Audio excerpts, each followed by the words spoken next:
What's going on, college football fans, fanatic family? It's your boy Coach I, man. It's Monday. Y'all know what time it is. It's time for us to do our recap from week 3 SEC football, man. That's right.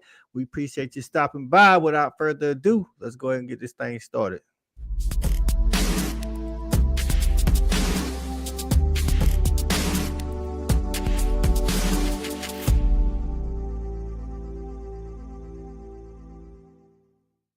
No, I got you on this one, Coach. It ain't nothing. You know what I'm saying? Yeah. The fanatic. But we keep it 100, keep it real. That's the only way we know how to be. Talking that sports talk. You know what I'm saying? Straight out of South Carolina. Upstate, A64. Yeah. The FANATTIC. The fanatic where we keep it OG. We talking sports, so I call what I see.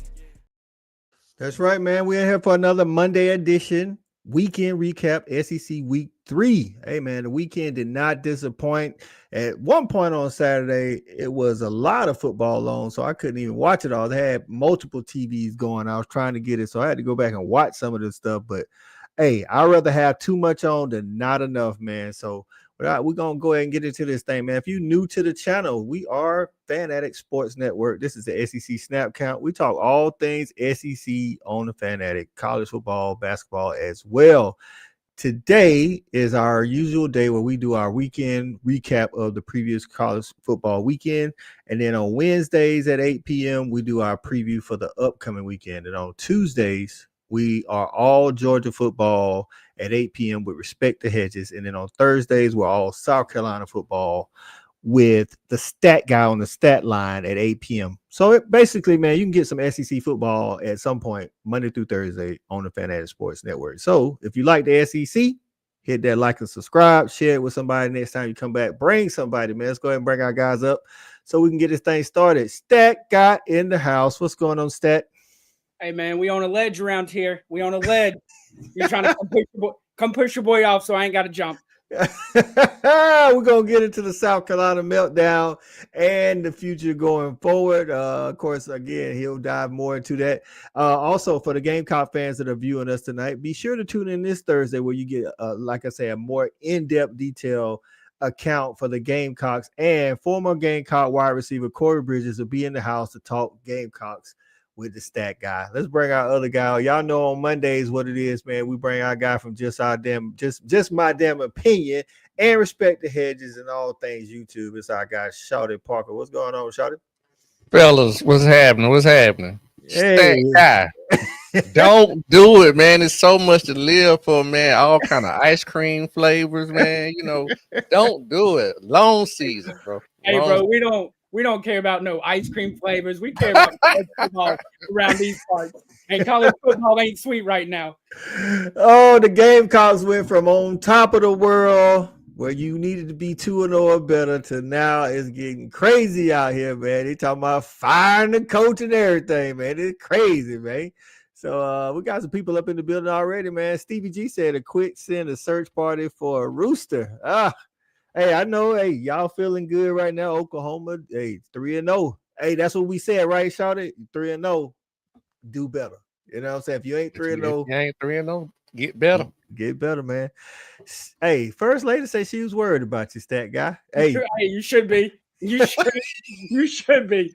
I turned the game off early. Didn't even watch every play. Listen, didn't even see my boy Mazio with a couple catches late in the game. Like if y'all could have heard stat today. Ooh, hey, I'm glad Dr. Govan in the house. Go Dogs. Hey, Dr. Govan, our guy Stat might need a couch session. Consultation. He might need a consultation, man. Right. Brian Drakeford in the building. What's going on, Brian? Appreciate you getting in, man. Like, again, a weekend full of things. Shawty, what stood out to you in the SEC footprint this weekend, man? Wow, man. Well, where to start? I mean, I hate to start on, the South Carolina game, but I mean, that's where we are. I mean, it was definitely an upset. Mm-hmm. I think we found out two things. Well, a lot of time people say two things can be true. I think one thing is that, Vanderbilt is better than Vanderbilt you normally see, regardless of who won that game, win, lose, or draw. Vanderbilt is a much better coach team with better athletes. Mm. And also, South Carolina maybe wasn't as good as we thought they were. But they did lose their starting quarterback. That's a big loss. Big loss. Big loss. But, you know, when you can say it's Vandy, you know, once again, two things can be true in this situation. Facts. Stat guy, I know it's been a rough 48 hours, my guy. Not talking about South Carolina. Tell me something that stood out from the SEC weekend, man. Hey man, nothing better on a Saturday than watching the Vols find a new way to snatch loss out of victory. Man, I loved it. You know, I'm in all kinds of group chats. As soon as they missed the field goal to send it into overtime, I just typed, "It's over." Just knew it was coming. Like, you knew Georgia was going to run that rock, and they did not want the smoke. But that was probably the biggest. To me, that was the best game of the entire weekend in the SEC. That Arkansas Ole Miss game didn't disappoint, but that Georgia Tennessee game was nasty work as far as just a good game of football. I'm with you on that, man. I heard somebody, a Clemson fan, told me today at work. He said, "Man, that might have been the game of the year so far." You know what I'm saying? And I was like, "Hey, I think it's a candidate." I have to think about that. We've had 3 good weekends of football, but yeah, Georgia Tennessee definitely didn't disappoint. As a Georgia fan, I ain't gonna lie. Hey man, I'm up and down like a roller coaster on Saturday, dog. I'm like, it was so much so that once we stopped them in overtime to get the field goal, that's when I knew it was over. Like, I kind of knew it was over going into overtime, but because I told my boys, I said, all we need to do is win the coin toss. So we win the coin toss and we go defense first, I feel good. But I didn't feel good in the first quarter. I can tell you that. I didn't feel good. It wasn't that normal. Tennessee normally jumps out on Georgia. We rally a comeback. No, they was putting it together. It was starting to look a little Tuscaloosa from 2020. We couldn't stop the bleeding. That's why I felt different, because it seemed like we never could stop the bleeding. Right. But you're right. The state of Georgia won this weekend. Right. The Hawks, not the Hawks, but the Braves won. The Dogs won. The Dream won. And yeah, that's right. I won. Go ahead and give credit to that other team in Atlanta that won this weekend. Georgia State won too? Nah, not that one. Them Yellow Jackets. Yellow Jackets got the dub. I don't know. That's not SEC. I don't know what we're talking about here. It's just foreign language to me. So, but yeah, so I know you happy about that because Clemson lost. But listen, man, it was good. It started early. Alabama jumped on Wisconsin early. I don't even think it was really much to see other than Ty Simpson shouted, looking like he done figured some things out since he done left Tallahassee. You know what I'm saying? Yeah, man, I just think, it's early in the year, man. We got a lot of brand new quarterbacks with not a lot of experience. And some of these guys are going to take time to round into form. You know what I'm saying? So I expect as the teams ramp up into their SEC schedule, I also expect these quarterbacks to ramp up in their play. So I'm not selling. Well, I don't want to get into my segment with my show, but I'm not getting rid of all my Alabama stock just yet. Right. And I think, of course, they did look bad the first week. I don't think anybody's running from that, but I didn't expect them to look that bad all year. I mean, this is Alabama. They still got talent, even if the dude couldn't coach, which I think he can coach. Whether that's the right fit or not is yet to be seen, but it's Alabama. When they showed that blue chip ratio over the last 4 years, Alabama's number 1 for talent, according to the recruit rankings in the nation, followed by Georgia and Ohio State. So, stat guy, Alabama cruises over a Wisconsin team. You know what I'm saying? Did you expect any less? No, I mean, that's one of those things where it's just like styles make fights. And that's just never, maybe 10 years, 15 years ago, when you knew Wisconsin was lining up in that power eye, they had 350, 360 across the offensive line, just massive, and just run it down your throat the whole game. I think maybe then it's a matchup, but with where the two teams are right now, it just is what it is. It's just never going to be a game. And I'll be honest with you, man, that just to coach and stat, I don't know if you got a chance to watch a lot of the game, but I watched a lot of it. I'm telling you that just the speed of the game, they just didn't have enough team speed, period. I mean, they were just on different, levels. Which has always been kind of, at least to my thought, even when they had Ron Dane back in there, it's like they never was more athletic than people. They just kind of bullied their way down the field. That's always been Wisconsin football. And now you got Luke Fickell in there. Is this one of them cases where he probably should have stayed at Cincinnati a little bit longer and got a different job, because he might be out of his depths, especially with the Oregon coming in, USC coming in? You got to think, when you're talking recruiting, teams changing conferences matter. You know what I'm saying? They already wasn't at the top, but at least they made it to a couple of Big Ten championships. You know what I'm saying? But now they in the middle of the road. He trying to change his style. It's almost like what was old Waffle House guy that tried to change Georgia Tech from after Paul Johnson, Jeff Collins. It's almost like he in a Jeff Collins situation, because he trying to go from bully ball, running it down your throat, to a more even keel style of play. So it might not be. I think he went to a harder place to even recruit. Harder than Cincy? Yeah, Wisconsin, man. What's in Wisconsin? The Big Ten. But you got to stay in. I'm talking about recruiting. Like what it's cold in both places, but Wisconsin. Didn't you take a visit up there, Shawty, when you was getting recruited? Oh, Nebraska. I thought it was one of them northern teams. You was like, I was gonna go to. I had a visit to Notre Dame. Oh, okay. And you knew, but for the weather, you just right. Like I had just left Boston College. I was like, bro. Well, Stan, what about you, man? Luke Fickell should have stayed. Kind of like, it's kind of like this Charlie Strong deal. You know what I'm saying? Charlie Strong had a good thing at Louisville before, when Louisville was Big East, not ACC, of course. And then they joined the ACC, but then he went to Texas, which was a bigger move, more money, but it wasn't the right fit. Yeah, no, Luke Fickell should have stayed. And really, honestly, it's on the Wisconsin administration. You have to find a guy when you have a system like that and you're making a wholesale change at system. It's not just like, oh, we run this type of spread, we're gonna get this guy that does things a little different. That they've had a system in place for 20 years where they line up in the power eye and they run the ball at you 80 times a game and they see what happens. And the O-line leans on you, and then in the fourth quarter, they break some stuff.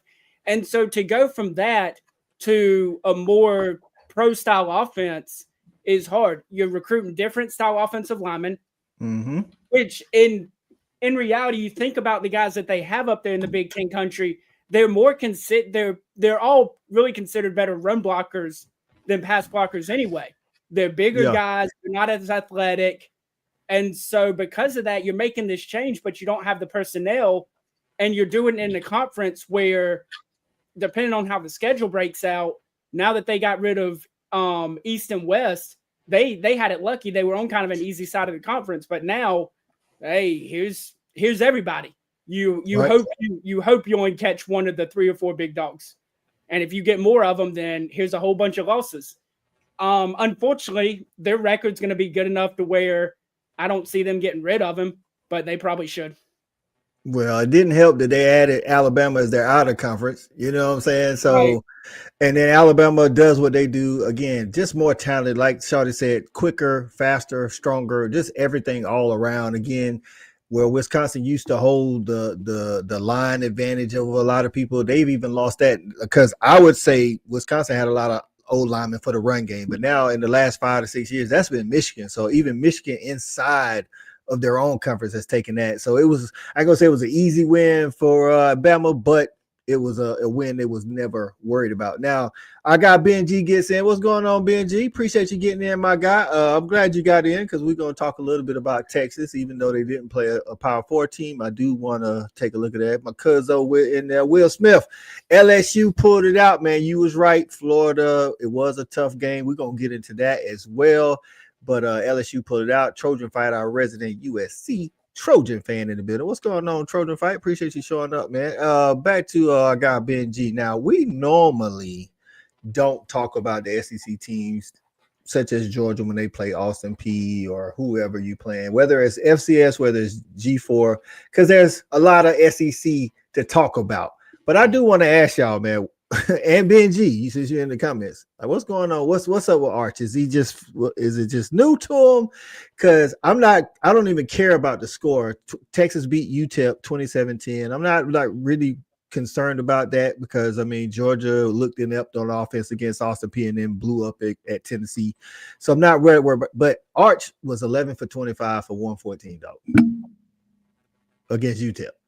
What are we doing here? Like, what's going on with Arch? Is it his mechanics? Is it mental? Like, what we doing? I mean, is he? This ain't even about being overrated or underrated or nothing. This is just literally about his physical performance. What's going on? I think the game's still moving a little too fast for him. I think they need to try to simplify things, which doesn't really sound like the Stark thing to do. But I think they need to simplify the offense, and it becomes more of a one read. If it's not there, you run type deal, or more RPO where you have a mesh point, and then if a wide receiver's there, you pull it, you get the ball out quick. I think they need to really simplify that offense for him because clearly the game's just moving too fast for him right now. Right. Shaw, do you think the same thing? Because I actually think it's a lot to do with his mechanics. It's like, even in the Georgia game where he didn't play well, when he threw the ball, he didn't it's like one of these things where you do it so much, your muscles remember. I tell my son this all the time so he don't shoot the ball the wrong way. It's like he's doing a sidearm a lot now. Not even to avoid the defense. That's just how he's throwing the ball. I don't know what's up with that. So, I said this on another show, I'm going to take a little step backwards. And I know he can't do this and this can't be done, but this is what should have happened. But this is what Texas wanted. Arch should have took a red shirt year, played another year behind yours, and hopefully got better development. Now, I think that's the problem that has happened to Arch Manning at Texas. He's had the best training throughout his career, all these camps and everything ever since he's been coming. But he's gotten to Texas and developed or bad habits have not been corrected. And it's showing up. And I think right now it's nothing to do now. You can't do nothing but let them push through the growing pains. You can't really dumb it down because you got to dumb it down. You need to put somebody else in. Right. But he did. Like Benji said, he did take a red shirt. His first year was a red shirt. He's a red shirt sophomore right now. Yeah. Oh, I thought he was No. He's a red shirt sophomore right now. Yeah. Well, he's 3 years into the system, Right. regardless. But his development, whatever habits he had that are bad were not corrected, or he's developed bad habits because the kid don't have the best training of the training. You can't say it can't be the training. So he's regressed in terms of his development. So they need to push him, let him push through the growing pains, continue to play, take his lumps, and let the chips fall where they lay. Because this was what Texas fans wanted, and they push yours out the door. Right. So, but now I don't know. It was you as a junior last year. He had one more year eligibility. Oh, okay. Okay. I got you. I didn't know. So the reason why I say mechanics and you say it's so overrated, I had to push back on that. Vince Young threw like he threw his whole career. I guarantee you, you should know, turn on Arch tape. Arch has not always thrown like this. So the mechanics is not overrated in this case because he's changed how he throws. I don't care how he throws. Reggie Miller had a terrible shot for him, but it always went in. But that's how he shot from a kid to an old man. Like, you don't change your mechanics overnight and then all of a sudden now you're throwing different. That is not how he was throwing the ball last year. So, I mean, again, I know you don't want to hear the mechanics, but I don't care how he throws the ball if that's how he's going to do it. I mean, he has regressed. Right, he's regressed. Right. He didn't do that against Georgia. He didn't. I'm just telling you. He didn't play great, but his throwing motion, because if he threw like this in high school, I would not have been high on, because I like, you always throw sidearm. I just think something is different than how he's been in the past. AP in the building. What's going on, AP? Appreciate it. I do. I'm still holding on. I want to be right about Arch. I think Arch is going to be a really good quarterback, but he just ain't showing it right now. And 11 for 25. So if it ain't the mechanics, then what is it, Benji? He said if it ain't the mechanics. He said it was mental. Inexperience. Okay, so this is the thing, and I think when people say mental, what is it mental? What about mental? Don't just say mental. Give me something. I think just inexperience. I think he's just a young, granted he's been there 3 years, but in terms of being a starter in big time college football, I mean, it's an adjustment period. Everybody, I know he's supposed to be special, but it could take some time. I see some things. I see he got some momentum. But when it come to fruition or develop, I don't know. But we just 2-3 games in. I think I'm gonna give him a little more time. Right. Is there still speculation that Archer's hurt? I think Stark said that was just over. That wasn't the case. So. I was gonna say 2 weeks ago, I wanted to pull up the Gunner house and kidnap him. You know what I'm saying? Throw him in the trunk. But, you know what I'm saying? But no, a week later, the difference is Gunner is still the same Gunner. He was the same Gunner. We just didn't like the way he throws the ball. Period. For sure. Well, I don't even like he don't like his game. Right. So his game ain't changed. You know what I'm Right. saying? He just played against a different style defense, which we'll get into. So who else is Trojan Fight says, did you see former Georgia D 70-yard interception? Yeah, I saw it. Hey, kudos to him. Did you see Zach Branch had another touchdown? Like I told you in the offseason, we're not gonna worry about throwing it to him down the field. We're gonna get it to him and let him do his thing, and he's doing his thing in red and black. So, but yeah, man, listen, Texas got to figure something out because they got an elite defense, and the offense. Again, the elite defense is only going to carry you so far. At some point, somebody gonna bust wide open on you, no Diddy, just like Tennessee did Georgia, and you got to be able to go with them. You know what I'm saying? And I think Texas has the skilled players to do that. But if it is mental, I don't know how does he get out of the slump? That's what I'm saying. Shoot. Throwers got to keep throwing. Throwers got to keep throwing. All right, man. So one of the other games that was actually good. Listen, SEC put on the show this weekend. I do think Tennessee, Georgia was up there, and of course my bias with that. But A&M Notre Dame didn't disappoint. A&M with the walk-off touchdown at the end. Well, not walk-off per se. They did have 13 seconds at the end. Notre Dame stat guy is A&M for real, because we say they always go win 8 games. Now they 3-0. How about that? They're in a better spot than they've been the last couple of years because they finally beat Notre Dame. But you look at LaDavion Moss has looked good coming back from a brutal knee injury a year ago. So you got to like that as an Aggie fan. While the defense got some points hung on their head Saturday, I like the defense, especially under Elko. He's a defensive guy. My question is, while Marcel Reed didn't look bad Saturday, I do think that he's going to be the downfall to them making the playoffs. I could see them winning 9 games this year. I just can't get them to 10 or 11 because I think Marcel Reed loses them a football game. Shaw, do you down on Marcel Reed or you like him because he's super athletic? He just stat just say he can't throw the ball. I like him, but I think Stat hit it on the head. But I won't condemn the kid as much. I just think it's just certain throws at certain times. I just don't think he's going to be able to make ultimately in certain games. But he has enough where he can definitely hurt you. I tell you what, this is the thing that I think Notre Dame suffers from, and a lot of other good teams are suffering from: quarterback play. Quarterback play is really hindering teams from playing complementary football with the good defenses that they have. And then when you have great defenses, which you want to lean on, you can't come into a game like that and give up 40 points. You just can't do it because you're not technically good enough offensively. At least you haven't shown you're not built offensively to play that way. And I think Notre Dame suffered from that syndrome, kind of sort of like what we did, but fortunately we was able to pull it off. Right now, Notre Dame does have a good rushing attack with Jeremiah Love and then Jadarian Price, and BNG is saying that Texas A&M's run defense may be a liability going forward. Now they gave up about 147 to Notre Dame, which ain't bad. I mean, when you're talking about a team that wants to run the ball, Love a stud.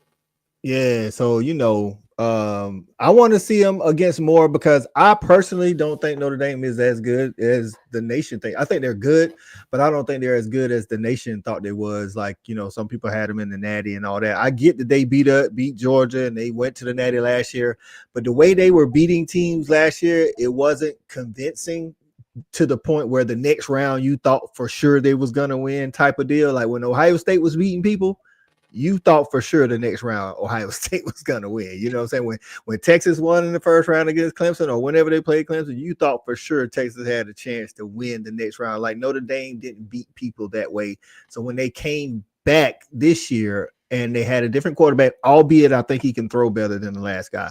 I just don't know if he's the gamer, the leader, you know, because that's it's something that's been said about having that gamer back there. You know what I'm saying? So Texas A&M, we'll see. Maybe they're a 10-win team this year.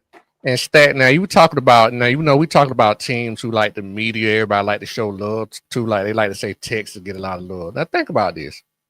Notre Dame coming off a loss at 0-1, didn't play, move up the rankings last week. Move up the rank. Didn't even play, coming off a loss and moved up the rankings. Now they 0-2. And they still in the top 25. Bruh. Man, come on. Right. And I saw Twitter accounts. They got a good YouTube. Shout out to the college football nerds. They give a lot of stats and stuff. But they was like, it ain't 25 teams better than Notre Dame. I ain't got to do with that. Notre Dame better win some games. I don't care what you think about them. Yeah, you can feel how you want to feel. At some point, you got to look at the numbers. My bad. Go stat. My bad. I was going to say, that's my issue with it. First time in AP poll history that an 0-2 team is ranked in the top 25. But you look at it, it's like it doesn't make sense because I get they've lost to ranked teams, but at some point you got to win football games. And they haven't proven they can win a football game yet. Now they're going to start cupcaking the rest of their schedule. And what I hate about it, because they stayed in the top 25, they're going to slowly gain 2 or 3 spots every week, beating the sister of the poor U. And when the first college football playoff thing comes out, they're going to be 14, 15, and they're going to jump them up to 12 in the playoff poll. How do you move up and you lose? Because then you didn't play the week because you were off. You know what I'm saying? You're coming off a loss and then play and still move up. So this is what they got going forward. Purdue next weekend. Then they got to go to Arkansas. And I can tell you like this. Arkansas might not have a defense like Texas A&M to slow them down, but I tell you what, Notre Dame better be ready to put up. Notre Dame better be ready to put up some offense because Bobby Petrino said if they lose it ain't going to be because of his side of the ball. He can tell you that. Then they play Boise State, NC State. Then they got to see USC, who currently is leading the nation in total yards. At least I think so. I know it after week 2 they were. I got to see what they did this past weekend. But as of after week 2, they were leading the nation, the Power 4 in yards per game. Then you're right. They go Boston College, Navy, Pitt, Syracuse, Stanford. So they in. So whatever they are after they play the Trojans is what they're going to be the rest of the season because ain't none of them last guys going to beat them. Now, I will say Arkansas could be tricky. Southern Cal definitely is going to be tricky. And don't sleep on NC State. You think CJ Bailey and company can take them? Right now, Notre Dame hasn't shown that they can win a football game. NC State has. They won 3 of them. So we'll see. Notre Dame's got a lot of work to do, but Notre Dame can't drop another one. If they drop another one, playoffs cooked, forget about it. Yeah. They can come hang out with me on my couch because that's where I'm going to be on the playoffs. So that schedule won't be strong enough. I don't think it'll be strong enough. Gotcha. Benji says ACC is a meat grinder. You lose to an in-conference Miami team. Well, Notre Dame's technically they only in the ACC for every other sport but football, so it don't really, it said that's like beating the UGA on the road if you can beat it. AP says a lot of teams aren't playing up to their potential due to people crying about NIL and a lot of prima donnas and bull-esque coaches not being the captain of their ship. I think there's something to that. Like if you're paying a kid, and me and Stat had this conversation about the South Carolina game, and we'll talk about it later. But when you bring these kids in and you paying them a lot of money, sometimes just for optics and donors and all that, they're like, hey, man, we're paying this kid money, man, put them on the field. And these kids might not even be ready. So I could see some of that not having total control of their ship like that. So Trojan Fight says also, how does Tennessee not drop any spot? Sure, a close loss to Georgia, but they still should drop. We're going to talk about that as well. We're going to talk about that. So Cuzzo say that's what happens when you underestimate teams that's not ranked, and the teams that are ranked get whooped. It's been a lot of that happening. So next up, man, we're gonna talk about this LSU Florida game. If I'm not mistaken, DJ Ladway just threw another interception and LSU just caught it. So hey, now I listen again. I was high on Arch, still high on Arch. I just want to know what's going on because I want my prediction to be right. Not to say I wasn't high on Ladway, I just didn't think he was the guy everybody else thought he was. I thought he was a really good quarterback. I told Stat Saturday, was it Saturday night or Sunday, Stat, that I told you I don't know if Lagway can read coverages, Shawty. The reason why I say that is that's very fair. You know, the reason why I say that, if you're watching the game and you watching the 5 interceptions, they're not interceptions where it's one-on-one, the guy makes a play on the ball. He underthrew the ball right to the DB. He throwing in it. 3 of his interceptions was in the triple coverage.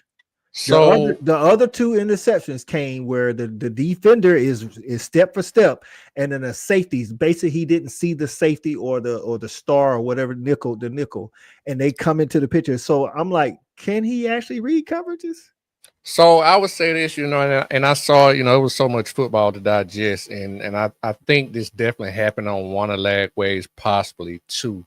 So what I have seen and what I have noticed, what a lot of defenses have started doing this year, what they're doing is they're showing man, and they playing a lot of man, and the quarterbacks are picking up on it. But once again, these new young quarterbacks, because you paying them that money, they got to play.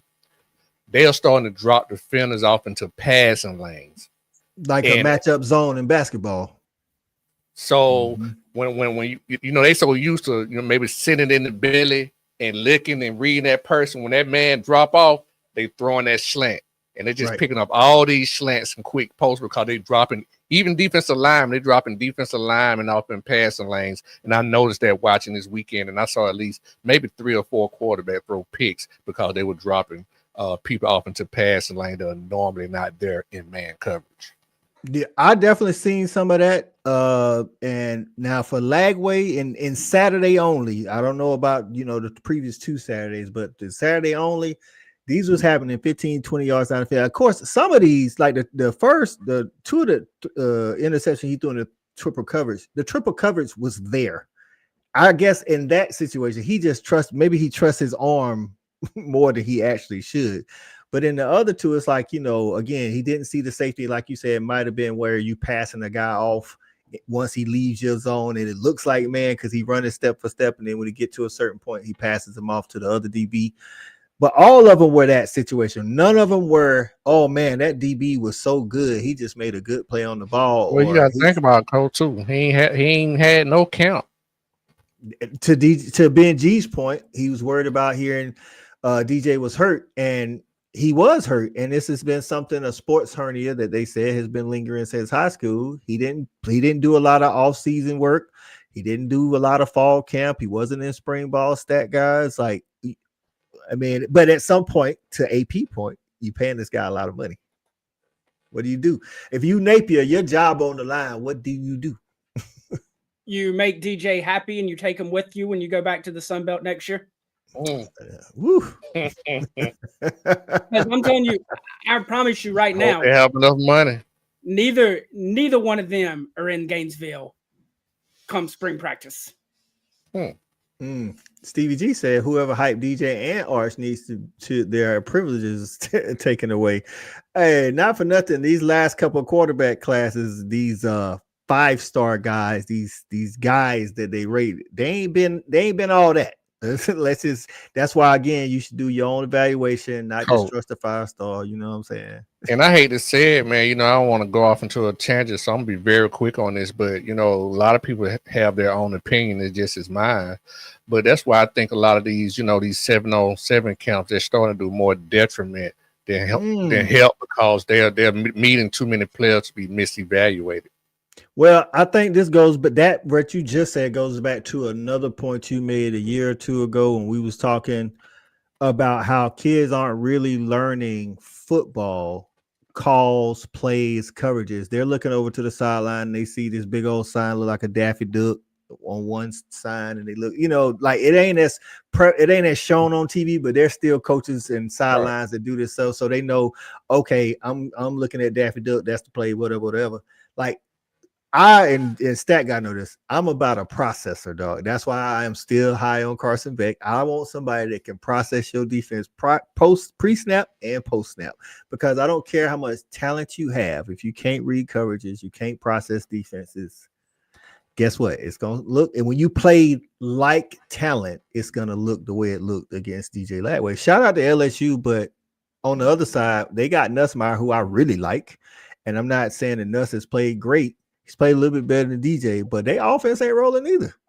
So they ain't got no run game. Defense is balling. They defense balling. But what's going on with the offense? Why he can't run the ball? I mean, Florida got a pretty good defense, but they ain't been able to run the ball. They run it enough to keep you honest, but they ain't had no breakouts. You know what I'm saying? I think they got to. Go ahead. I'll let that go ahead. You finna say something? No, you're right.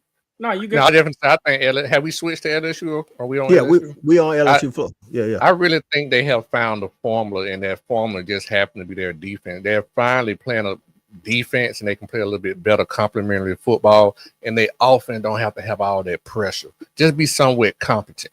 You know what I'm saying? And you got a quarterback who, when he needs to pull the trigger, can pull the trigger. And I think they got a great balance right now. That's why right now they're one of the top team, in my opinion, the top team in the SEC.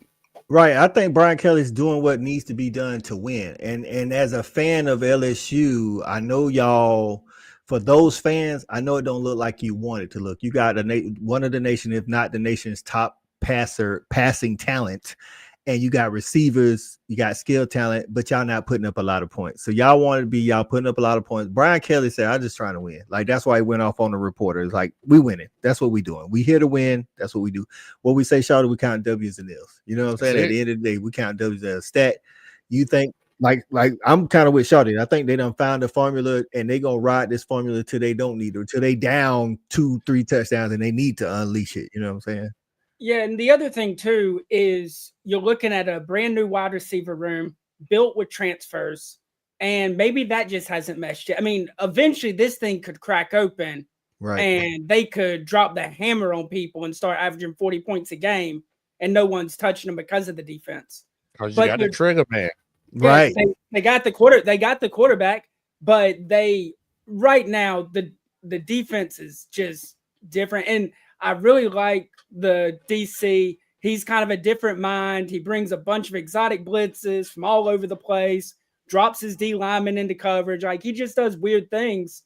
And he said last year, I don't have the pieces to do what I want to do. So here's a 4-3 defense. Good luck to us. Now this year, he feels like he has athletes all over the field, and we're seeing what his defense can do, and it's doing the thing. Right, and shout out to DC Baker down there at LSU. You finally got Harold Perkins looking like the Harold Perkins we all came to know. And it wasn't just the Clemson game. It wasn't just the Knicks. He looked good against Florida too. Trojan Fight says, is there a game upcoming for Florida where they must win, or Napier's gone that same week, kind of like how UCLA handled losing to New Mexico, how Virginia Tech handled losing to Old Dominion? You think so, Stat? There's a game coming up on Florida's schedule? So I brought this up last Wednesday. The game that he gets fired that Saturday night or Sunday morning if they lose is Mississippi State the week before Georgia.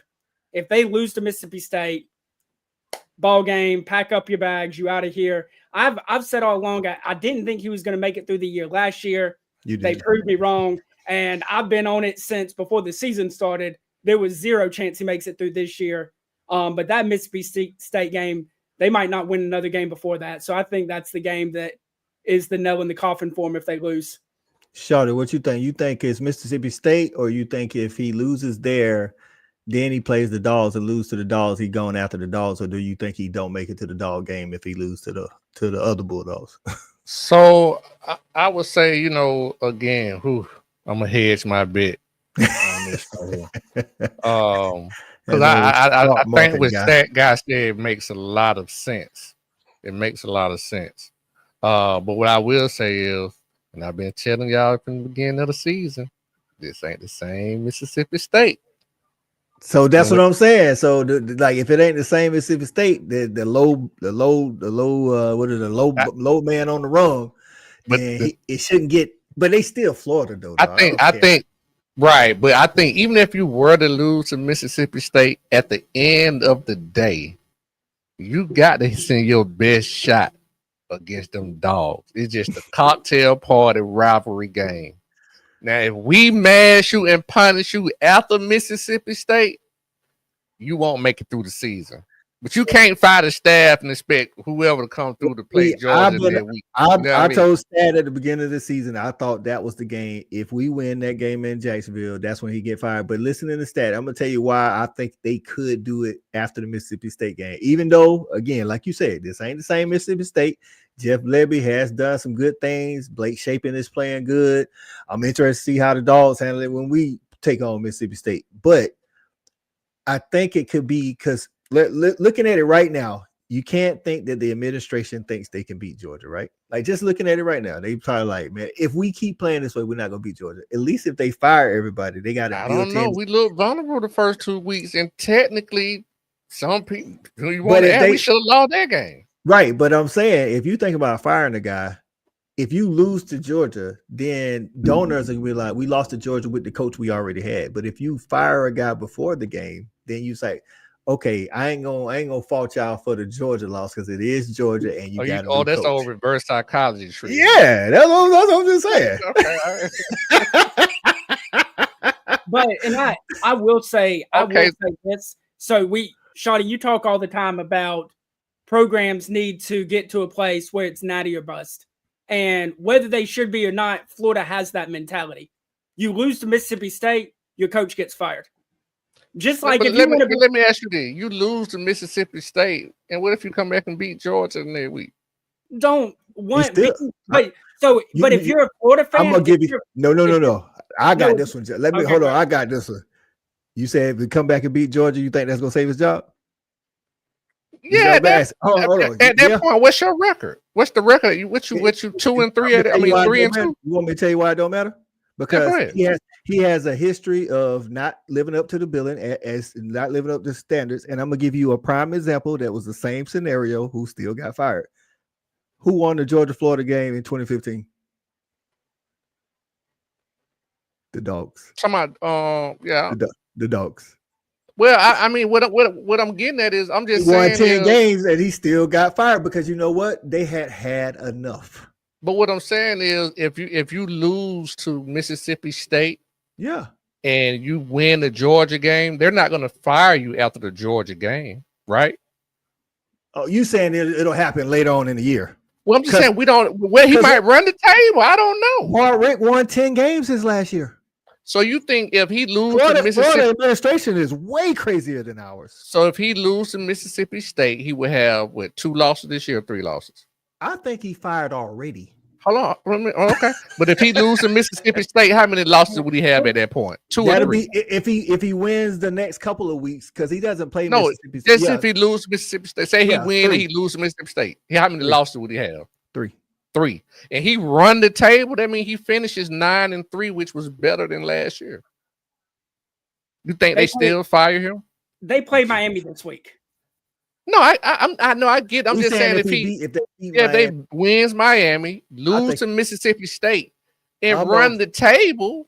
I'm of the thought that because of he was already teetering coming into the year, right? And I know South Florida is definitely good, and they're better than they've been. But that kind of loss at a program like Florida, they don't care how good South Florida is. For one, it's an in-state school. You don't lose to other in-state schools, especially the G5. I personally think they're already proceeded down that path. They could be teetering on a playoff. I'm just saying, teetering on the playoff. Mathematically, right. And the reason why I say the Mississippi State game is because it won't be, that isn't their 3rd loss. That Mississippi State game is going to be their 5th or 6th loss of the season. And what are you supposed to do at that point? See, But to your right. point- Shawty was saying if that's only their third loss. And Now, if then you backload the pistol like that, I know when you shoot, you're gonna kill everything. I ain't know you were backloading the pistol. I like personally that. think I don't think 9-3 with that loss to South Florida. I don't think that helps the case because again, it's a similar situation to Marritt. Marritt was winning 10 games and it was technically better than the prior year. The year before he went 6-7, then he went 10-3, 9-3 in the regular season or something like that. If he make the playoffs, I mean, and 9-3 ain't gonna make the playoffs though. Fair enough. I'm just saying you teetering. I don't know what we don't know. I'm just saying mathematically, I don't know. Probably because listen, just real talk to everyone's point. You know how we've been talking about, like we don't know what's going. This is a crazy season. Right. Like all the teams who like it's really a chance that a lot of the teams who we think are really good are supposed to be good are just not that good this year. I'll say this to that point. If they finish 9-3, to your point, that's the only chance that he has to save his job. You know why? Because then with that record, if he loses to Mississippi State, he will have beaten Miami, he will have beaten Georgia, and he will have beaten Ole Miss, and he will have beaten Florida State.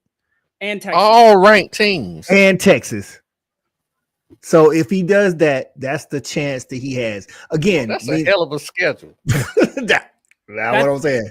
So that was my point in saying Mississippi State. He's losing a whole bunch of games before then. That's the I guess. But get what? Texas don't look that great. Ole Miss don't look. My whole point, like we don't nobody look like what the moniker says. You know what I mean? So okay, let's last point so we can roll. Even those teams not looking great, Florida looks bad. Right. So Benji says, can we judge Arch in year 5 or 6 like we did past title winning quarterbacks? Well, Benji, to push back on that, Stetson got judged before he was a 5th and 6th year quarterback. He got judged in his 3rd and 4th year. So it comes with the territory, my guy. When you're talking about a walk-on versus a and Will Howard,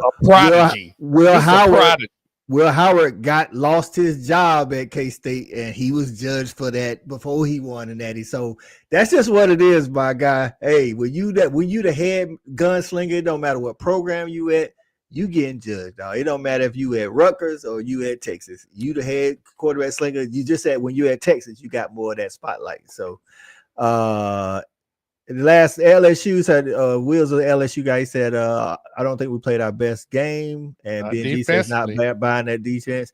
DSGB84 in the house. What's going on, DSGB? Appreciate you pulling up, my guy. Genesis in the building. How about them dogs? That's right, man. What's going on? Hey, man. Next up, we're gonna talk about that Arkansas Ole Miss. Taylor Green, he out here slanging that thing around, ain't he, Shawty? Hey, man, me and you both been high. I think you was a little higher than him on them than I was. What you think? I know talent when I see it, man. But they can't get over the hump though. Yeah, so it goes back to what I kind of was saying about our team, the Bulldogs, and also Notre Dame. When you have that type of team, the way your team is set up, you can't afford to play anybody that's worth a grain of salt and give up 40 points. You just can't do that, coach, and expect to win. I mean, you just can't. No, unless you're Ole Miss, because Ole Miss is used to those type of games. You know what I'm saying? Well, I'm just talking about just generally and playing football. Giving up 40 points and you win that game, you got to feel some kind of way. You got to be happy to win that game. Right, you got to be happy to win that game if you give up 40 points and still win. So just from that standpoint, I thought the thing I would say, we talk about Sam Pittman all the time, him being on the hot seat and things like this. But what I will say is at the end of the day, if ultimately he gets fired, you have to look at the way you win and lose games. And right now, the way Arkansas is playing, they look like a very competent team. They look like they a piece or two away from, maybe getting over that hump. So that's one thing I will say about Sam Pittman. I'm very hard on him, but I can say I do like the way his team looks thus far this year, even in the loss. Right. So with that says that the detractors, because there's a faction of Arkansas fans that won't say I'm going regardless of what happened this year. I know because we was on the Hard Wall podcast. We'll be in the comments. We see it. They don't care what happened. They want Sam Pittman gone. With a guy like Bobby Petrino being your OC, knowing that the offense hasn't been great, and now in the second year of that, he was the guy in Fayetteville before. Now he's back, and in his second year, Taylor Green. Listen, man, Taylor Green this past Saturday went 22 for 35 for 305, a tutty, and then 14 rushes for 115 yards and another touchdown. So with what Shawty said is they do look better, but it's primarily not just say the defense is boo-boo, but it's primarily because of the offense and Bobby Petrino. Does he get credit for that? Because he did make the hire. No, we don't get. I'm pretty sure the administration said, "Hey, go hire Bobby Petrino." So when we fire your ass in a couple of years, we got our head coach back. Look, I'll tell you this: Arkansas. That because you got rid of him. Yeah. Arkansas is a prime example of they better win some football games. I think they're going to play a lot of teams close, but can they get over the hump and win enough games? Personally. I think Sam Pittman's going to look great in Columbia, South Carolina next year, coaching our offensive line. Yeah, Athens, Georgia. But that's just what we're saying. But it's never too late to come home. Don't speak that. Coach, I got some pushback on that. I'm gonna tell you about next week. I mean, Susan, go ahead, Coach. I do. I think Arkansas is good, but we talk about these SEC schedules, and they're all gauntlets. I mean, Florida's is by far probably the hardest. But everybody's got like Arkansas is right there with them, dog. Everybody's got that 4 or 5 game window, and Arkansas just started theirs. So what they do over these next 5 to 6 weeks is going to make or break Sam Pittman's life, and he's just got to win some football games against good teams. I think the offense will keep him in it. I just don't trust the defense to get the stop they need. Now, from the Ole Miss side of things, I'm gonna tell you what this as a Dog fan who at least we get to play him at home. It don't warm my heart that Simmons didn't even play. They backup play. He threw for Chambliss. Simmons played, my bad. He threw a pass, but he didn't play but like one drive. And like I say, he handed off most of that drive. Chambliss was the backup. Chambliss 21 for 29 for 353 yards and a touchdown. And he ran for another 62 yards on 15 carries. Like it's like I mean, we've always said Lane Kiffin is a good offensive mind, but is it to the point now where he just plug and play? Like it don't matter who the quarterback is. We don't have to look at it and say, oh, we like this kid. Like is it just like Mike Leach? We never really knew a lot of Mike Leach quarterbacks, but we knew he was going to throw for about 4,000. Is Lane Kiffin there now? You know what, Coach? I don't know if it's plug and play, and I'm gonna simply say that because I think you have to get a kid that matches what you do because the type of quarterback that we have, like I be seeing these other quarterbacks around the country. I'm just like these quarterbacks look be so dynamic, right? But we just generally go after this kind of like, no, hold on, let me clear this up because the quarterback we go off are highly rated quarterbacks. It's the style, but there you go. So it's just all about what fits your system is what I'm getting at. Right. I don't think it's just a plug. You think he's been really good at picking quarterbacks to fit his system. Got you. Yes. Right. But that is a plug and play guy. Like you brought up Mike Leach. You bring up Lane Kiffin. He goes and gets guys that he can plug and play with for that simple scenario. I mean, the guy Trinidad Jameis. You can't go get anybody. Plug and play meaning it's the system. I mean, you can just go get anybody. No, they getting specific guys that need that match exactly. Because what I'm saying is some of the quarterbacks who we may get is not going to fit that system. I don't know. Maybe stats saying like you said like Georgia, we always get a 4-star quarterback, if not 5-star. Like that's not a question. We don't have 3 stars outside of Stetson Bennett. And you're right, those style of like I think like the Ryan Montgomerys and the Jared Curtises, those guys, I think they do fit anybody's system. But like I'm with you. Stockton doesn't fit the amount of throwing, the type of throwing that Lane wants. But I think Stats saying he just need. That's what I meant. That's what Stockton. Yeah, Stockton. Gunner Stockton. Okay. Yeah. I think Stats saying it ain't necessarily you got to go out and get this dynamic pocket passer. You just gotta have a pocket passer. It doesn't matter which pocket passer. It's like let's just get us a pocket passer that might be a little. But Ole Miss, yeah. No, he generally has 2-dimensional quarterbacks that are very well at both things that they do, meaning running and passing.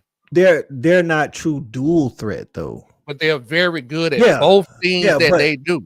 But it's like like Jackson Dart was good at running. but nobody was saying like Sellers, we got to stop his legs. Just like nobody's saying for Sellers, we got to stop his arm. Everybody that played that there has it there. I don't know if you can name a quarterback where you had to prepare. Maybe I misunderstood it then, because Sellers. Yeah. What I'm saying that like Sellers wouldn't be a No, not in Lane Kiffin's system because he's not a dynamic passer. Right. All of Lane Kiffin's guys are passers. They're not dual true. They're passers who are very mobile. That's a different thing. Like CJ Stroud was very mobile. Okay.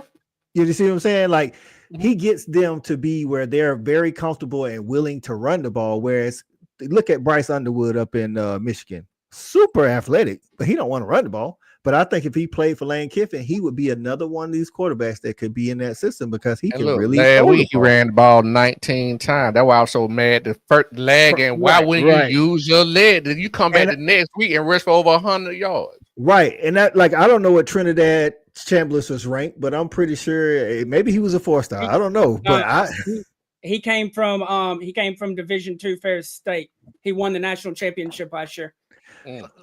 Did you for Lane Kiffin? I will say this to your point, Sean. For Lane Kiffin, you have to yes. Do they all typically have legs? Yes, but if they can't throw all the throws, like directional throwers can't play for Lane Kiffin. That's why I guess you would say it's not a plug and play. I guess to your point, like direct straight line throwers can't because you got to be able to layer the ball to play in Lane Kiffin's system. You know what I'm saying? So you got to fit his. You can't just put anybody in there. It takes a certain guy. But Lane Kiffin isn't gonna come after Lenoris because he knows he doesn't fit his system. Right, that's the point. I got you. Where I say it's plug and play is Lane Kiffin knows who he needs. He goes and gets all those guys. So next man up is ready to rock and roll. There's no we have to change. There's no. It's the difference in the definition of plug. Right. Now I see what you're saying, Stat, because you saying it like the next guy, we ain't like, we got to give him a year. Like it's like he's gonna be ready to roll. If he's on Ole Miss's roster, he's ready to play. I got you. Okay. Now could that say more about Lane developing quarterbacks than just his system? Right. It does. Right. You know what I'm saying? So after this, to close this Arkansas Ole Miss conversation out, even though they look good in the loss, does it say more about the loss for Arkansas or the win for Ole Miss? Because we all kind of wrote, I ain't gonna say we all did. I'm gonna say a lot of people wrote Ole Miss off because they lost Jackson. I mean, it showed Ole Miss can put up some points even with a backup quarterback. And on the flip side of the coin, Arkansas gave up way too many points to a backup quarterback, especially for a team that might be fighting for their head coach's life. So if I had to pick a side, it showed more for Ole Miss. Okay. I would have to say, just in my opinion, I think I'm leaning towards Arkansas, just because based off the type of fight that they put up in games and how they're being so irrelevant, they actually had a shot, a very nice shot to win this game, to take them to 3-0, which would have been great at this particular point in the season. So I really think it says more from Arkansas and just let you know that maybe Ole Miss is not as, like I've been saying, like the monikers are just maybe not as good as everybody think we want them to be. Right. I think both things. I think both things can be true. Because like we kind of said about some of the other teams earlier, we will get to see what if this is, they play like this because it's a rivalry game, because Ole Miss is kind of a rival for Arkansas. If they play like this because it's a rival, or that offense is just back like that because they got Memphis next week, but then they follow that up with Notre Dame, who, even if Notre Dame ain't as good as, if I don't think they're as good or whatever, they still got a defense. So again, they gave up some to Texas A&M. But they got Notre Dame, then they got Tennessee, then they got Texas A&M, and it don't stop for Arkansas. Then they got Auburn, they got Mississippi State, then they finish with LSU. So from here on out, Memphis is the easiest team that they play. So we'll get to see if they actually can put up, some numbers and stuff. Next game, man, it's them Dogs traveling to Knoxville. Listen, man. Hey, y'all gonna get some real in-depth tomorrow, but we're gonna breeze over it today. I'll just say this. Going into it, I didn't want to get into a shootout with Tennessee. Now, if I don't know anything else, I know that we can, if need be, win a shootout. I'm not saying we will always win it, but I'm not saying I don't ever want to win a shootout, but we can win a shootout. You know what I'm saying? So now we got questions on the defense, but I think I told Stat I think they're fixable issues on the defense. I'll go into the actual issues I think we got tomorrow night on Respect the Hedges at 8 p.m. on the Fanatic and the Respect the Hedges YouTube channel if you want to tune in. But I think that's the thing. I think our defense didn't play as good as we wanted it to. Our offense played better than we thought they would play against a good Tennessee defense. So what you thinking there, Stat? Because I think didn't you pick Tennessee to win this thing? No, I'm just talking a bunch of trash in y'all's chat on Tuesday night, saying y'all gonna hear a bunch of Rocky Top. But you know, I backtracked that real quick come Wednesday, and I rode with them dogs. But no, for me, it's just like to Georgia and Tennessee's a rival without maybe being a rival. Right.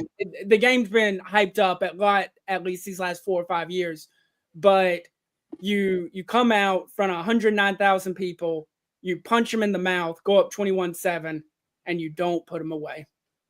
And it's like, to me, it makes you wonder as Tennessee fans, when do they start asking the questions that Georgia fans were asking under Mark Richt? Is this enough, or is it time to make a change? I think that's some valid stuff. I will say for a Tennessee fan, I would assume that they're not quite there yet because Tennessee beat Alabama. You know, Tennessee had lost to Alabama like 17 straight years or 18 or something. It was crazy. Yeah. And then they done beat them, if I'm not mistaken, 2 of the last 3 years. I'm gonna go a little even deeper than that. You just got the ship right from Philip Farmer. You and they made the playoffs last year. Right, you don't went through 1,000 coaches that bump your head. You finally got the guy in, and he don't brought you back to national prominence to the point you was a playoff team last year, and still had a potential to be a playoff team this year. So that's just part of the. I mean, I get what you're saying, but based off just their past, I don't think you make the change as fast based off what they just went through to finally get a guy. Because they was in just a limbo. They was more in limbo, though. They was in a whirlwind going the wrong way. So, also to answer the question from earlier, I think it was from Trojan Fight. Tennessee 100% should have been dropped. I don't care that they lost in overtime to a top 5 team. You were up 21-7. Right. You choked the game away. Down the poles you slide. Like, I don't. Me, it doesn't make sense. Like, you were up. You game in hand. And you didn't do what you need to do to get the W at the end of the day. You got to go somewhere. You can't stay here. What about that ranking question? Also, how does Tennessee not drop any spots? That's what Trojan Fight did ask earlier in the show. What do you think, Shawty? I'm gonna say this simply because one thing that I respect out of the coaches poll and the AP poll, what they're doing. And I said a little something negative about it, but overall, I like what they're doing. Every week, win or loss, they moving people up and down based off adjustments. And I'm just gonna be honest. That means they're watching your performance and what the eye test is saying. You lose, and with that being said, Tennessee should have beat Georgia. That's why I think they stay packed, even though in a loss in overtime. I think they're doing they're definitely inputting eye tests, which normally only comes in the CFP rankings. They said Tennessee definitely, they put up all for 497 yards, 96 yards on Georgia's defense. And they had the game. It was Georgia was answering every time, but they definitely had control of the game for definitely the first quarter. Some of the second half as well. They had a shot to beat. If they hit the field goal, then maybe it's a different story. I get your point. All of that's a part of the game. So if you don't come out on top, you lose, you drop, especially if somebody behind you wins the game. It's kind of like this. It's kind of similar. They're doing the same thing that they did to Notre Dame. They say, okay, Notre Dame is 0-2, but they lost on the road to 2 top-ranked teams, so they played well. Those were close games, not top-ranked for Texas A&M, but still ranked. I think they're 10 now. So I think it's the same thing. And I'm saying that go to the point that I was making earlier. What I'm saying is Notre Dame, they went 0-1, right? And then they were off and they still moved up, even though they didn't play. Plus, coming off a loss, they still moved up. Right. So for a team to not move coming off a loss overtime to a higher ranked team that they really should have won if you saw the game. I mean, you can from that rationale. I mean, I can go. I guess my problem with getting on board with that is because I saw the game, they didn't win, and I hate moral victories. There's no we should have won. Like, end of the day, yeah, they probably should have won, but they didn't make the play they needed to make. So for that, you got to get punished. Right. AP said, my boy Stat got hell, man. He said he gonna fire your ass if he the AD. Don't win and see what happens. hey, AP, make sure you count results at the end of the day. AP, make sure you tune in Thursday and you can hear what I would do if I was the AD at South Carolina. And I can promise you this, it's vicious. I do want to ask y'all a question about this game. If you don't want to answer, you want to save it till tomorrow night, that's cool. The throw by Gunnar Stockton on 4th down for the touchdown to tie the game in the bucket. Just a beautiful pass when you needed it. Game on the line. What was the last pass that comes to memory for y'all from Georgia that could rival that kind of moment? To be honest, I can think of a couple. I think that one was good. The problem is that's the 3rd game of the season. We needed that pass. We don't get that pass. It's 4th, and I immediately think it's been something in between, but just like right away, it was the first pass in overtime against Alabama. Matthew Stafford to Mikey Henderson, first play, dropping in the bucket right over the defender. But also could say David Green to Michael Johnson. I could say CA had one against Georgia Tech. Actually, in the Georgia Tech 6 overtime, 7 overtime, 8 overtime, whatever. Last we down 2 touchdowns. If we don't get a score on the last 2 drives, then we don't go to overtime. Carson hits Dominic Levitt in between 5 defenders right there again. So it just again, I think this was an amazing throw. And it's crazy. Georgia's had a lot of these. I don't like, as a fan, I don't want to live through a whole bunch of these last second, that type thing. But shout out to Gunnar, man. It was a hell of a throw. Hell of a catch by London Humphreys, but he dropped it in that bucket. So that's what I say about it. Shawty, what you say? Yeah, man, I was going to go with the one from our co-host, our panelist, Corey Allen, against Georgia Tech in the back of the end zone. I was going to go with that one. I mean, it's a couple, like you said, it's a couple, but that's the one I'm gonna go with. Yeah, man, hell of a throw, hell of a catch. I'm gonna save it for tomorrow night. There it is. So the last game we're gonna talk about is that South Carolina Vandy. Again, Stat Guy is gonna talk about not just the game, but what needs to happen going forward. We're just gonna talk about the game. We talked about it. Shawty brought it up, and we expanded upon it with Notre Dame not still in the top 25, Tennessee not falling. And we talked about they're looking at how you lose, how you win, things of that nature.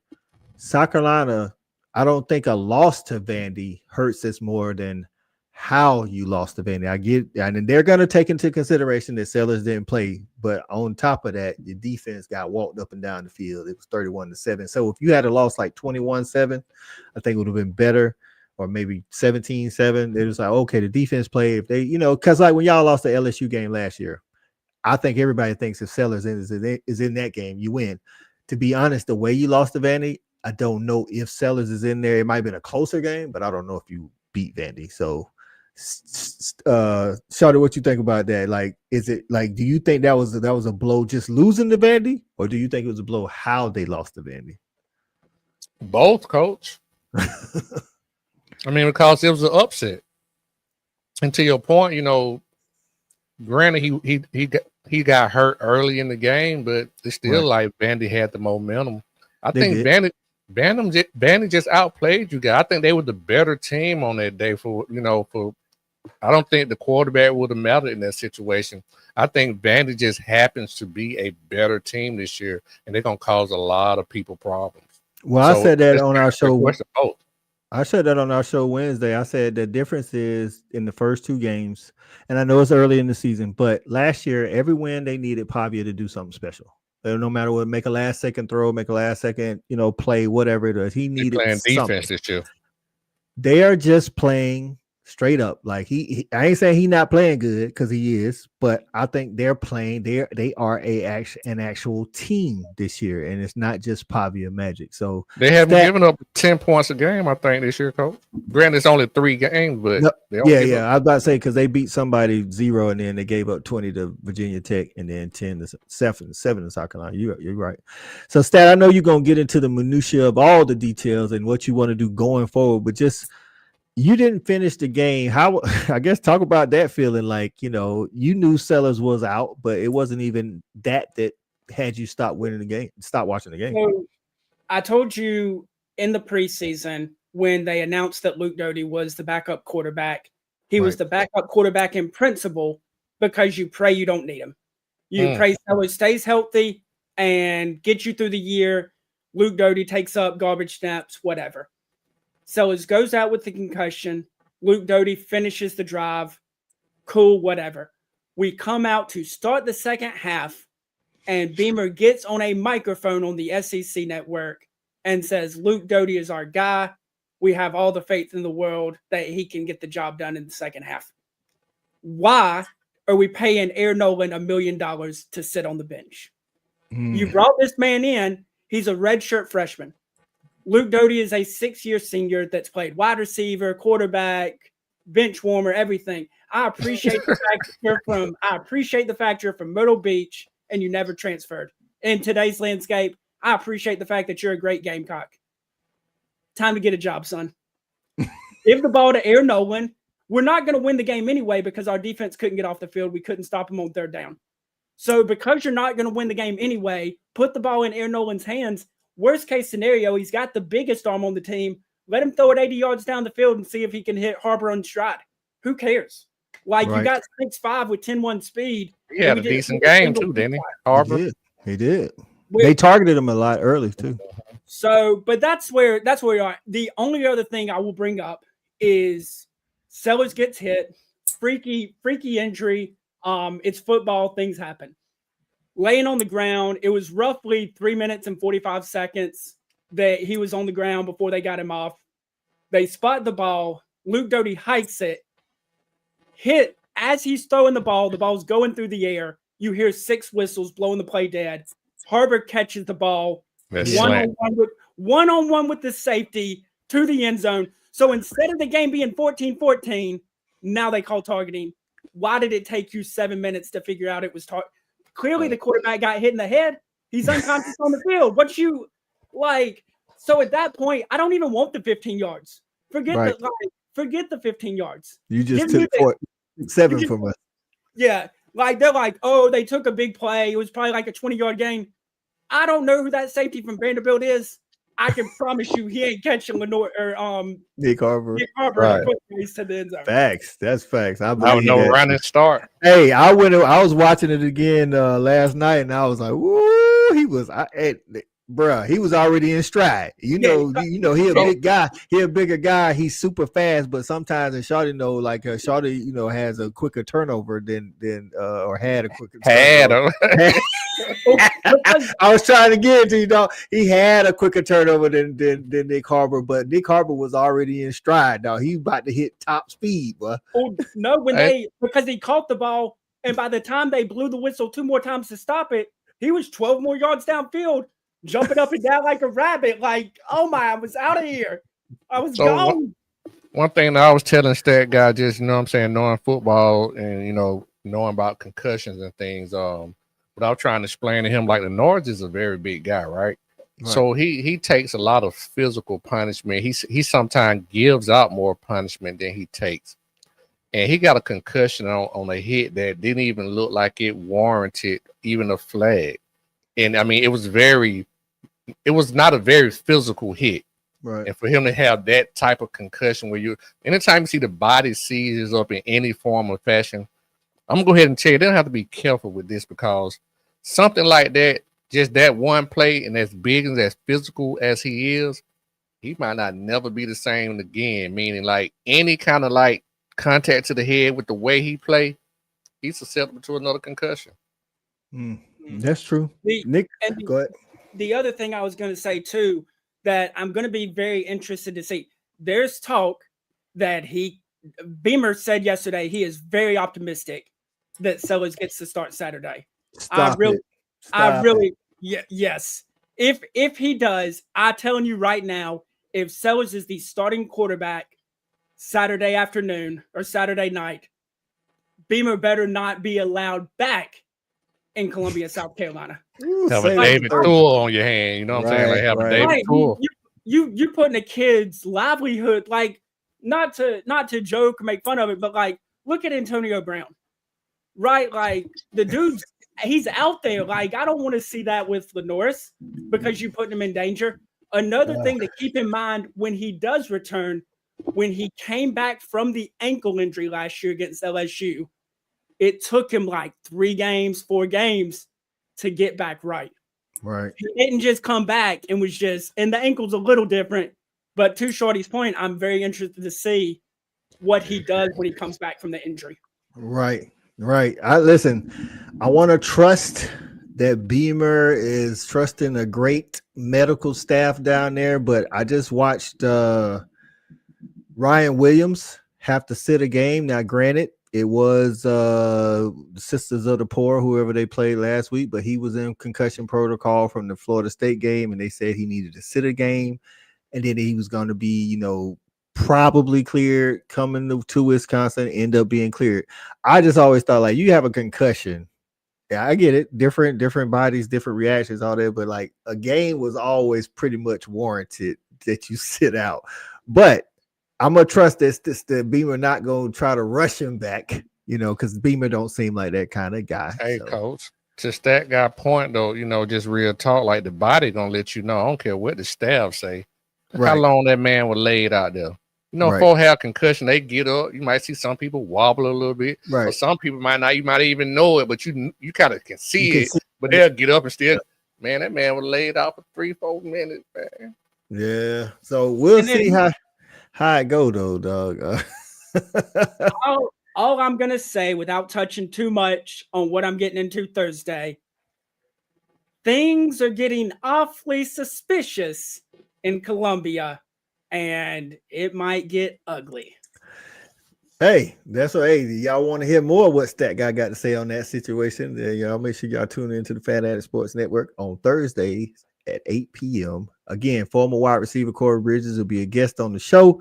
He gonna give his thoughts on the whole situation. He may have a whole different take, being a former player, being a former Gamecock. Who knows? He might be right in line with whatever Stat say. We'll see on Thursday. So, you better be ready to talk me off the ledge. I don't need.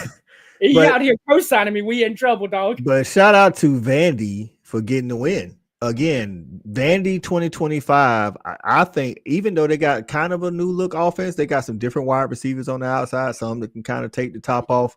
Stat, to my point, I told you who was going to get picked on in that secondary. Not to say he ain't good, but I told you who was going to get picked on, Cisse. And Vandy went after him time and time again. Like I said, some of the throws allowed him to make a play. So, there was one where he almost hit the guy in stride. It goes through the guy's hands. Cisse was right there, step for step. But it's like, I don't know what's going on. Like, he ain't finding the ball quick enough. But if I'm looking at that secondary that South Carolina has, that is a good secondary, he's the guy. I'm like, okay, we targeting this guy. Not to say he can't play, but he's the guy that I'm targeting. And apparently the OCs that y'all play see the same thing. Well, if the OCs that we play are smart, they would look at that defensive line and lick their chops and line up in the I formation and say, "Here's a whole bunch of running backs." Because y'all been terrible on stopping that. So. Shout out to Vandy again. It's a living testament of what happens, Coach, when you get the right guy. Yeah, right. They got Georgia State and Utah State coming up. If they get those wins, they head to Alabama 5-0, and I think Vandy will be in the top. What are they right now? 17? They 20 now. They 20. Mm-hmm. I'm gonna say this: even though they FCS, I mean not FCS, G4 opponent, G6, whatever we call them, they beat those two guys because Georgia State beat them last year, by the way. So they in Atlanta. So they beat Georgia State, they beat Utah. If they beat Utah State and Georgia State, they go into Bryant-Denny Stadium against Alabama, ranked in the top 15 for the first time. Had to be since James Franklin, if James Franklin was ever ranked in the top 15. Stevie G said, what games will you talk about on Wednesday? Oh, you already know, Stevie G, so you better be in the house, my guy. Oklahoma and Auburn, dog. Come on now. Act like you know now. Talking about Tuesday. No. Oh, no, Wednesday. Wednesday when we do our preview. Oklahoma, it'll be Oklahoma, Auburn, and it's only like one other, I think, meaningful game in the SEC. South Carolina, Missouri. South Carolina, Missouri. We'll talk about Arkansas, Memphis, because Hog Wild will be in the building, but that's it, baby. Oh, Florida, Miami. So Florida, Miami, South Carolina, Missouri, Auburn, Oklahoma, and some Arkansas and Memphis. But yeah, me and the stat guy will be dropping our preview on the Oklahoma Auburn game tomorrow as a recorded video. But then we will have Hog Wild, SEC Mo from Hog Wild on Wednesday. We'll get into it a little bit more.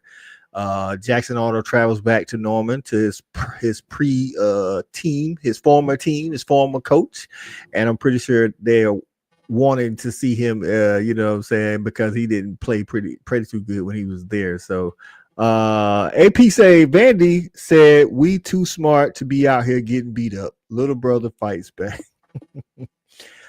Listen, I heard Jordan Rogers say today, or I was watching rewatching the South Carolina Vandy game. He called it. And of course, he was the quarterback at Vandy. He said his right tackle when he played, and Shawty said this when we did our SEC preview. He said the right tackle when he played was 250 pounds. 250. That's like a SEC defensive end, maybe not even defensive end, maybe linebacker.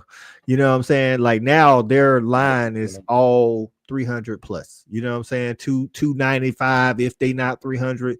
So Shawty had said that Vandy had better players, but like even like bigger players. You know what I'm saying? It's like players that look like SEC. A lot of types don't change. Right. Like even I hate to give Tech credit.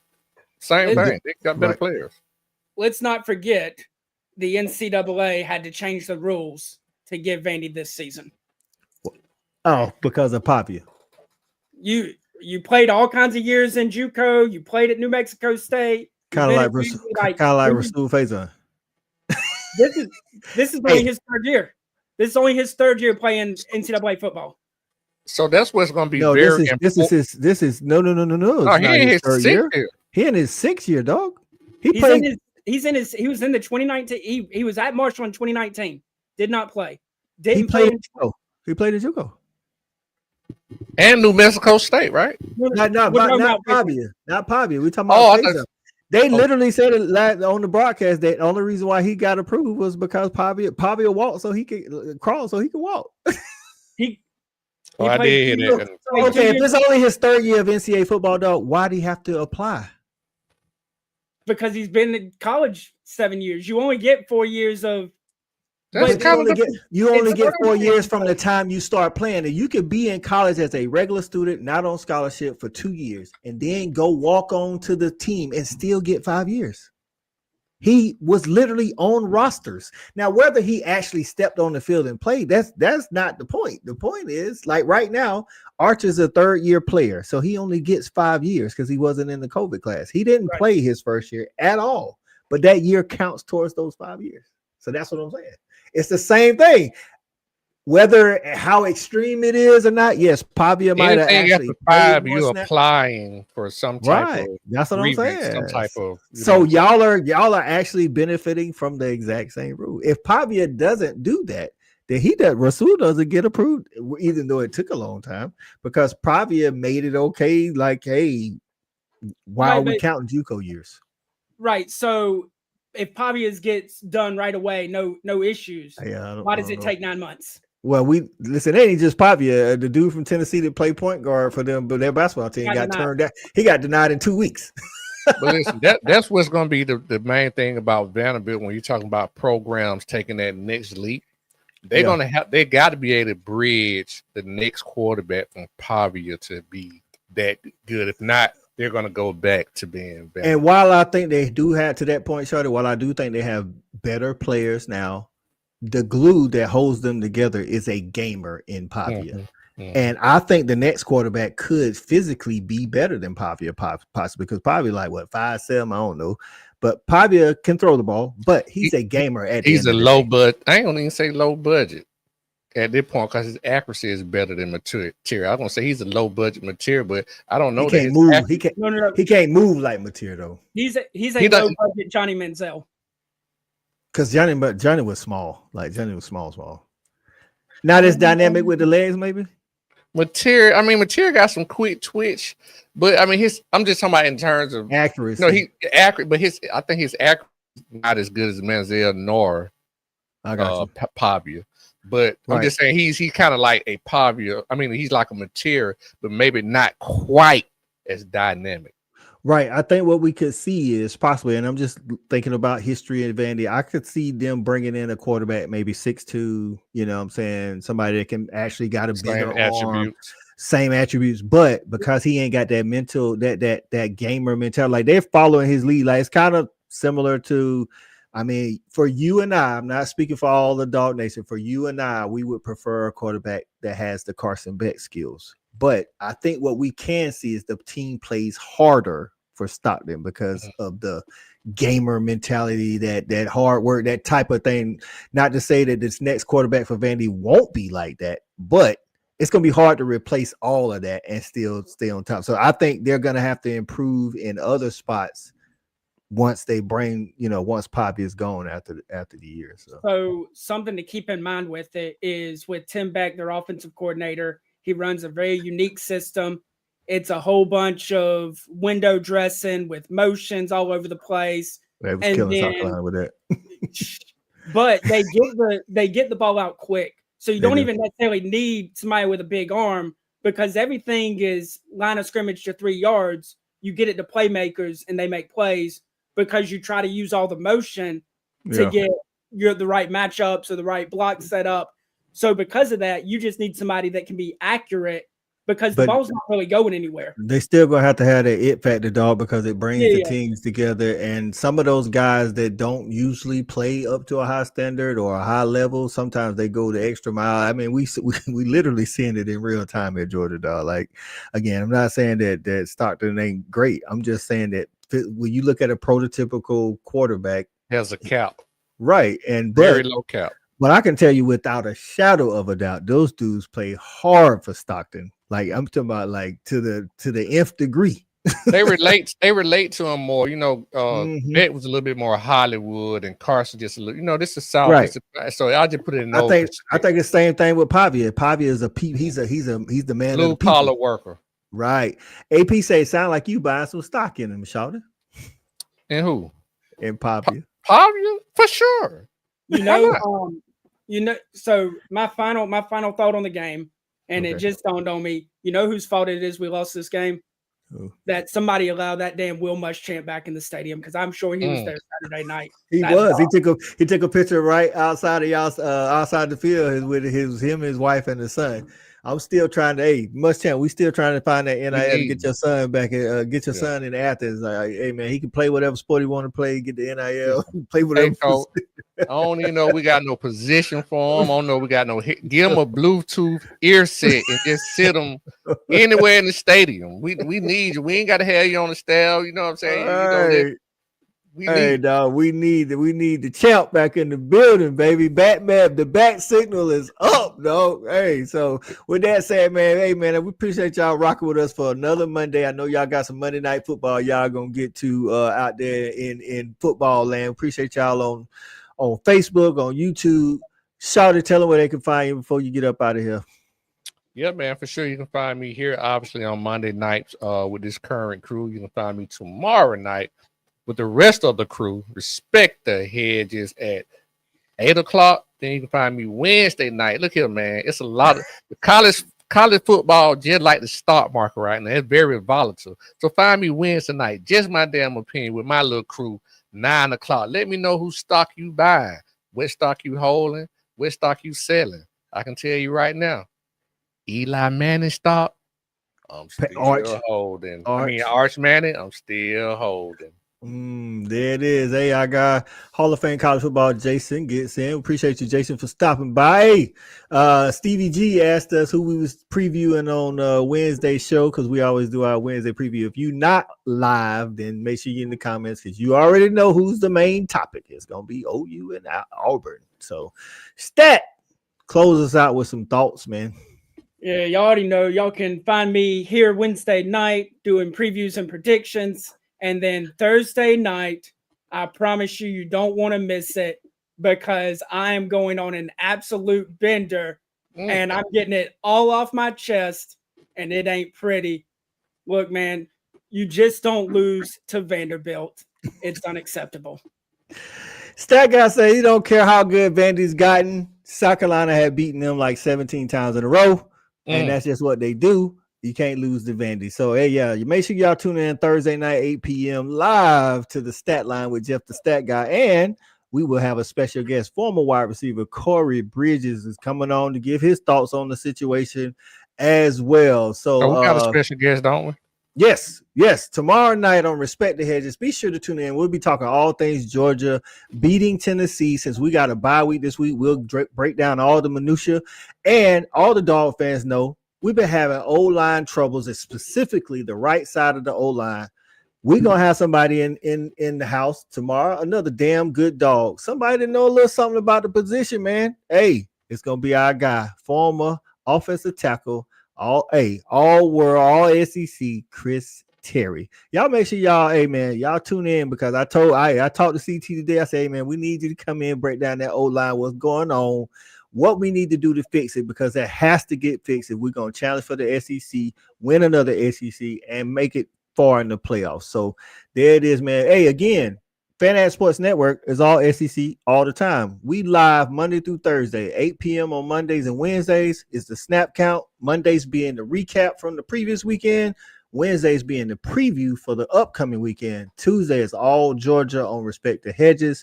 And then Thursday is the Stat Line with Jeff the Stat Guy, where you're talking all Gamecock football. So, hey, it's gonna be like that. So make sure, and we appreciate everybody in the comments, man. Y'all always keep our comments fire. For my guy Jeff the Stat Guy, shouted just my damn opinion. Hey, make sure you go Coach. subscribe. What's up? One quick thing. I know Hall of Fame in the comment. Look here, man. I might be buying a little Oklahoma stock. I might be looking all right. So make sure you tune in to Just My Damn Opinion at 9 p.m. after the snap count on Wednesday. So you get your show at 8, you get your show at 9, just full of football. Bring a friend. I'm challenging everybody that was in the comments tonight, everybody that was viewing on Facebook and YouTube. When you show back up, bring a friend with you.